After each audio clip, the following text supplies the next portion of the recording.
Jumper, I'm over here, I'm over there. We back at 5 o'clock with the battle of the sexes. You get what I'm saying? But we're gonna get this out the way because hey, Freeway Rick, he said it. He said go get it. So we went and got it.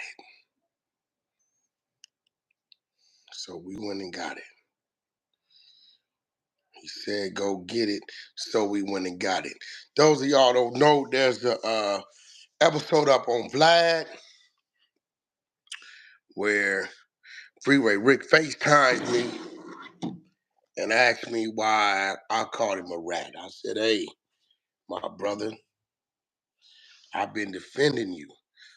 I didn't call you a rat, but they presented some paperwork when I was defending you because all I knew was about you and the police saying you was a rat. Baby, is it a way I can post shit up here? I'm not sure of that. I wonder. Let me see. Save your channel. Let me see.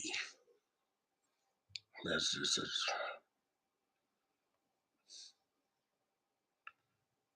yeah. You care because you come on here to listen to me speak. That's why we got the content. Yeah. Yeah. DeLeon Capricorn says hi.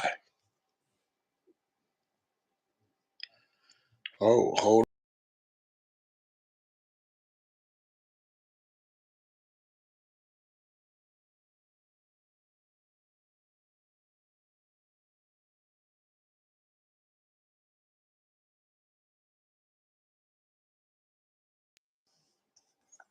Yeah.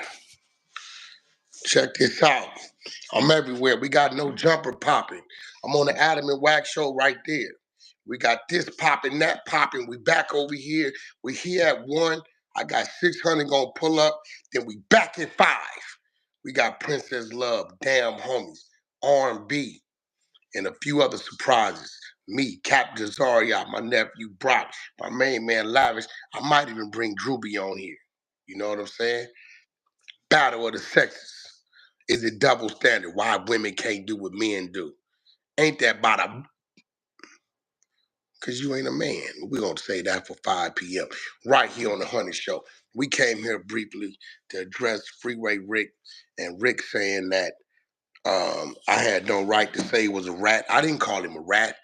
I was defending him. I said, I don't care about him telling on the police. Somebody else ran the work that said he ratted, that he told on the connect, you know. So now we're here. Let's get it out there. Let me get 600 up in there.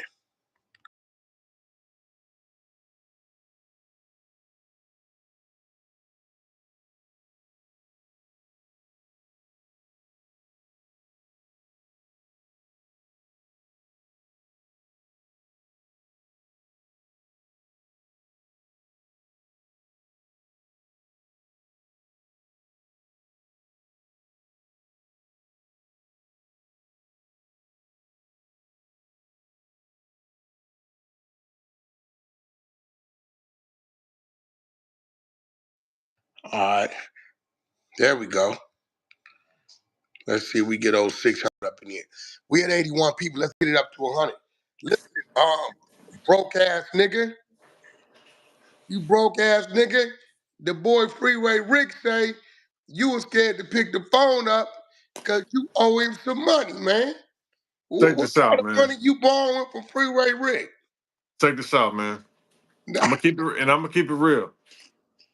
When I first started boxing, I was meeting a lot of people, you know, who was interested in boxing. Freeway Rick was one of the first person I met, you know, and he was trying to get his foot wet in the boxing game. He was trying to get some boxers, sign some fighters, and whoop. So my boy, white boy Jerry Rosenberg, like, hey, you know Freeway Rick? I heard him. I never met him. Well, yeah, he's trying to get in the boxing game. You know, he might have a couple dollars. I don't know what he got left, but you know, he might be able to get behind you on something. I'm like, well, shit, whatever. So, you know, he called him to the gym. I took pictures with him and all that. And you know, we hollered a little bit, told him what my plan was, what I was doing. He was like, all right, you know, he might be able to help me. He like, how much the fight? I said the fights cost like $1,000, bro. Plus expenses. So this one, mind you, Now, what you I'm mean the fight costs 1,000? so I'm being my own promoter. So I gotta find an opponent. I gotta find somebody to come fight me. You know what I mean? If I pay in America, I might be paying 5,000. But if I go to Mexico, I might be able to find an opponent for 1,000. So you know, he like, all right, I get behind you on a couple of them. Bam. I've been trying to tell Big U to come with me to Mexico forever. I'm like, bro, let's go to Mexico. You know what I'm saying? It's cool. I'll be out there fighting. Woo, woo, woo. He finally said, let's roll. Bam. I forgot I was supposed to go holler at Freeway. I'm like, you mess with Freeway? He like, yeah, I know what's up with him. I said, I'm about to pick up this bread from him. He gonna help me out a little bit. He like, he just give you the money? I'm like, I mean, you know, he gonna help me out. You know what I'm saying? I pay him back and get a big fight. He like, man, that nigga's a rat, man. You know what I'm saying? He's like, but if he Oh, giving so out the Big money, U shit. told him he was a rat. But I already knew he was a rat. The big homie from 9 already told me before Freeway even got out. Like, hey, man, that nigga's a rat, bro. You know what I'm saying? Ain't no justified snitching. Yeah, he told some police, but that shit ain't justified. He get out right now and walk right past him. I said, okay. But I never really cared about it. It was all over the news, big case, LA shit going on, you feel me? It was a rat. I mean, the real Rick Ross, uh, the rapper, he made a song about it. So he testified on 30, 47 people. Made a whole song. But everybody knew about it. But I'm just checking to make sure I'm straight before I go do business with this dude in the boxing world. I asked the other big homie, I'm like, hey, what's up with Freeway, bro? You feel me? They like, and you know, he a rap, but is it cool? He was like, nah, man, you straight. He was like, man, the police beat us up, lie on us, put us in jail, kill us, do all type of stuff. Sometimes I should only get back on them type of motherfuckers. I'm like, okay. Whatever. I'm just hearing it from because I'm still like listening to some G homies what they be saying. So that's just different point of views of people are saying. You feel me? Yeah, now my point of view was I never tripped that he told on the police. I Right, right. always defending him. So last week on Vlad, he FaceTimed me. Yeah. Because when I was on Vlad, prior Vlad asked me, I said, well, you know, I got a different perspective now because he ain't just telling the police, he told on the connect, right? So Right. Vlad like, what? And I'm like, yeah, he told on the connect. We was running the room and somebody brought the paperwork, right? So, you know, we really wasn't tripping Freeway, but Freeway called me out to this and said, Wack, you supposed to be an exposer. If y'all say you're gonna get the paperwork, you gotta go get it and read it. Right? Weren't we in a room a long time ago, like a year ago, and some dude gave us the work? Some dude gave us the work and we danced around it. We I went read around it. it because I'm like, man, Freeway, my guy. You Yeah, feel I me? Like, read it because I'm arguing. I'm like, nah, you talking about the police? Like, nah, read this. The police did. So I'm like, I sent it. Baby, can I use your phone real quick? So I'm gonna read it and then I'm gonna later go to the Honey Show Instagram and I'm gonna put the link up in the story so y'all can see where I'm reading this from. Uh, R&B, R&B, it's definitely public record. R&B. You sent me the actual link too.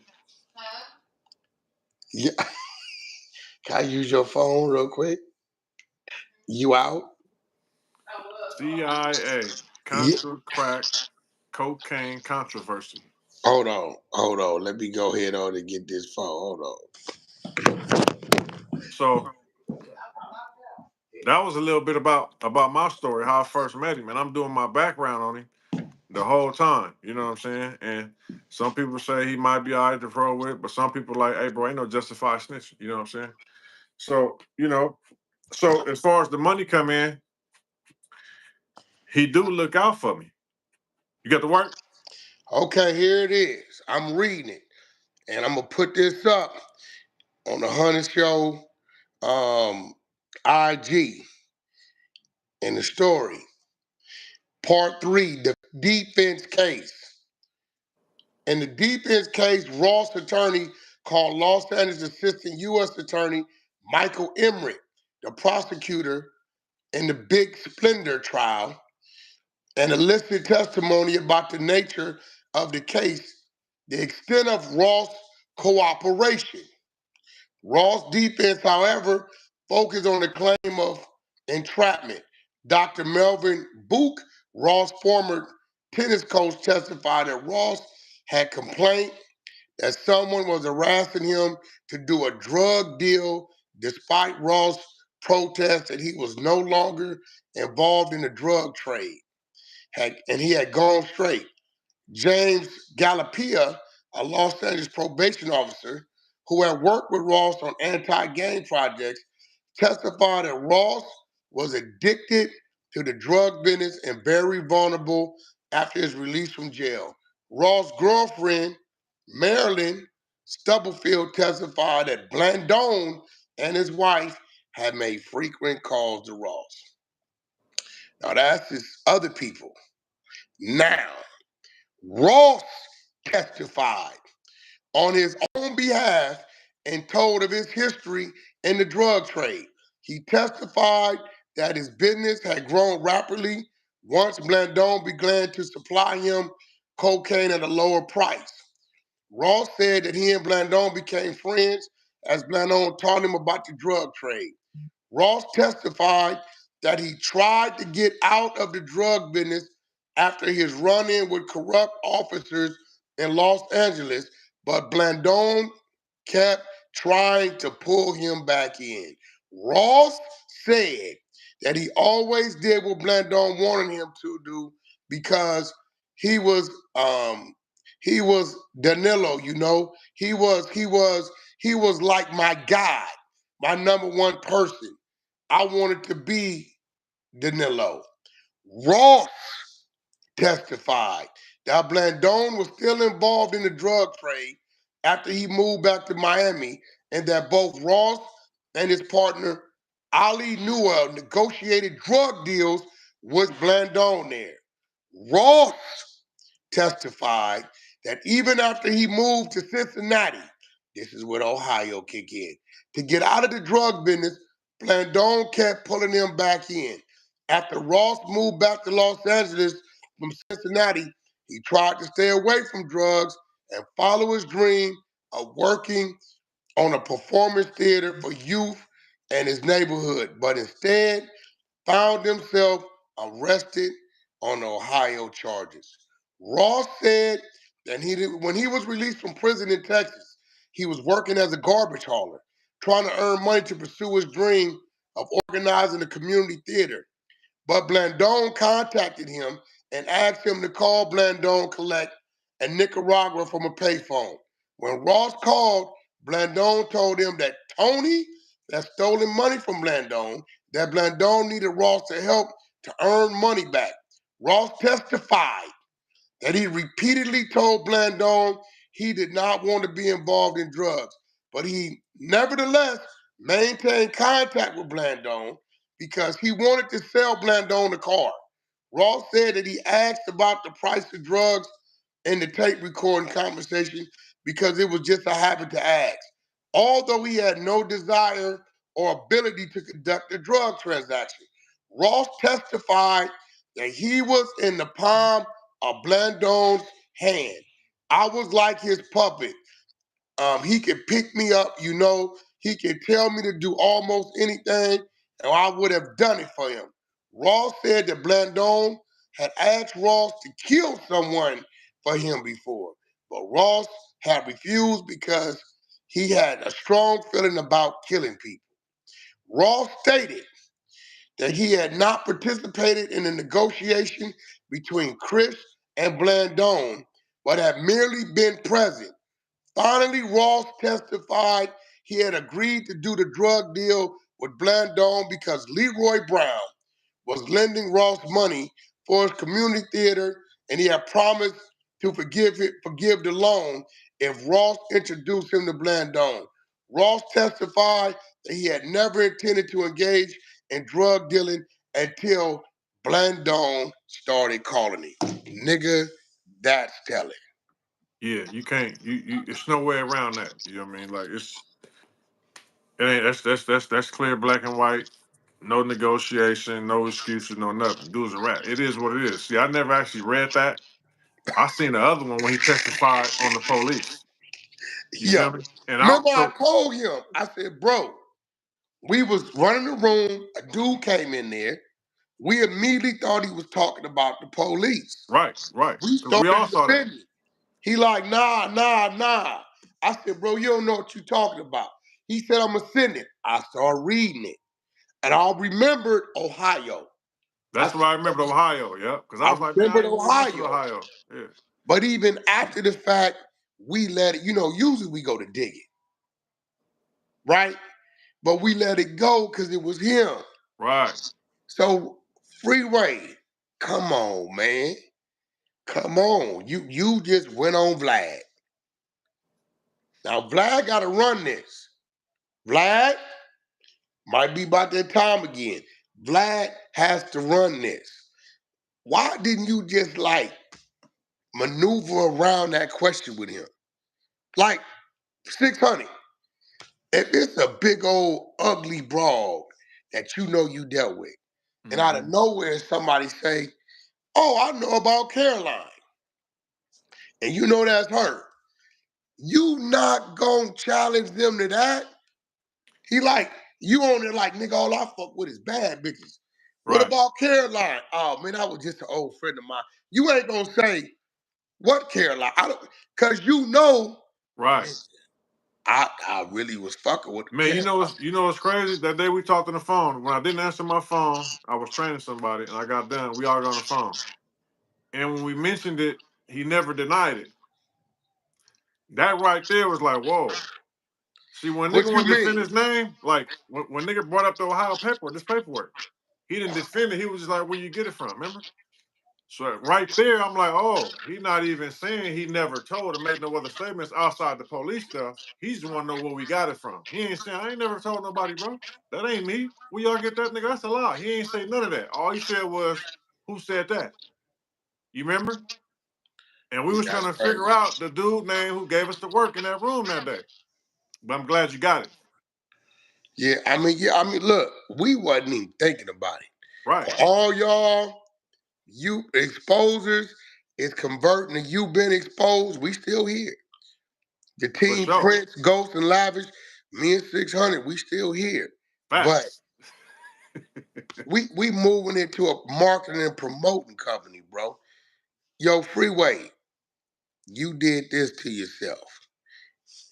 We didn't. You did this, bro. This wasn't on us. Yeah, I don't know why he went on there and told me I'm not answering the phone because I owe him some money. Like, bro, like, we get our phone, we answer, we can't. We nigga might be doing something. We get back to it, but I definitely called him right back. He was the first person. I didn't Well, even how call much you back. money you think you owe him? Bro, it's $800. Oh, he talking like it was a bag. I just told you how much the fight cost. Once Big U said don't give that nigga back nothing, he's a rat. We bust that down. I gave Big U 400, I kept 400. We went to the strip club. Big U said he trying to get some wood from the little big Latina with the big titties. He came and asked me for two more hundred. I said, damn nigga, I just gave you 400. He's like, man, give me two more hundred for these. I got two of them. So I gave Big U two more hundred in the strip club.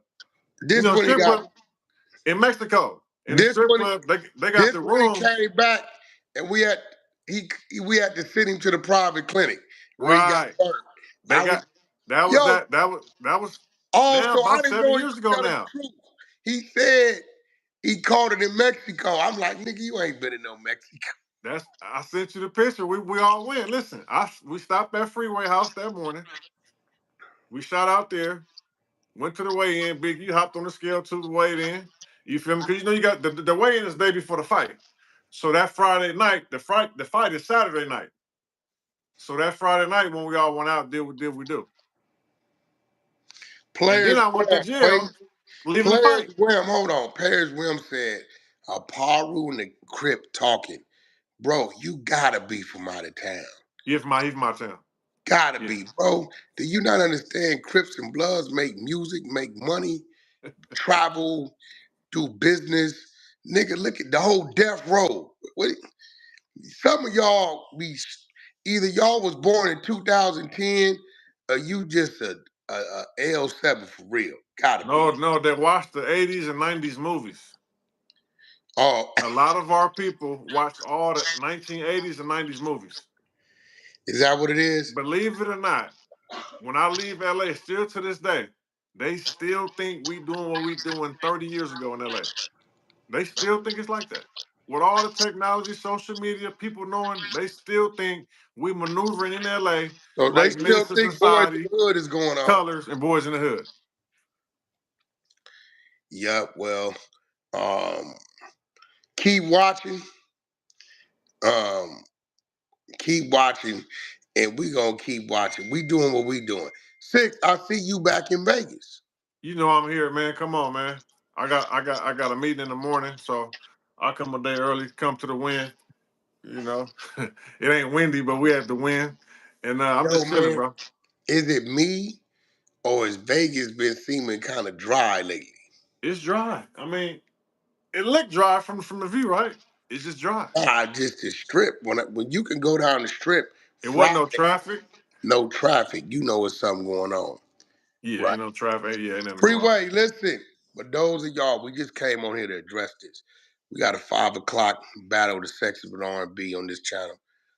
But we just came to address this. Freeway. We always fuck with you, but you forced this. Like, you let old Vlad get you in a pickle. Now I sent the work to Vlad.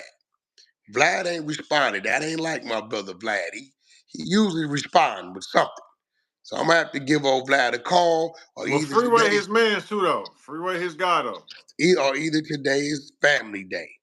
You know what I'm saying? Freeway is Vlad guy. They buddies. That's his partner. But Freeway said, if I find the work, Vlad gotta run it. Oh, we got to run it. If I find the work, Vlad gotta run it. For those of y'all who didn't know, Wack 100 and Flacco, we got You Been Exposed. Go to the 100 Show IG, hit the link. Up and coming bloggers, podcasters, artists. You need a little light, need a little shine. We're doing interviews, posting your links. We're doing all type of stuff for y'all for a small fee. So y'all go check that out. Go viral overnight. Go check Overnight. out the other videos on the channel. Yesterday I made R&B a penitentiary spread live and direct. You know what I'm saying? That thing hit about 68,000 views quick. That shit went crazy. That's what I was saying. What time? I want to see your ingredients. See, I'm not no penitentiary nigga, so I want to see different people ingredients. Oh, But I y'all be get putting it. the honey. Y'all put the honey in there. Bro, The listen, sweet. that's a wax spread. Trust me. Oh, It's there, but you not gonna know it. right, But right, here goes the twist. The twist is every time you do something, you gotta mix it. right, You right, can't just throw it all in there. right, right, right, It ain't gonna balance right. right, right. It's I a got you. method to the madness, and I did it slow enough that everybody can know right what to do, when to do it. For sure. I might Listen, try when I get back. appreciate you for pulling up. I might be out in a day or so. Brandy coming to town the 7th or the 9th. So I'm gonna make sure we got tickets. We in Let's. that Oh yeah, let's do it. Let's do it. Monica. The rest Shout of out Ray y'all, J. thumbs up. Subscribe to the channel. We're approaching 40,000. Subscribe. I think we're about 1,000 away. Subscribe to the channel. Let's keep it going. We out.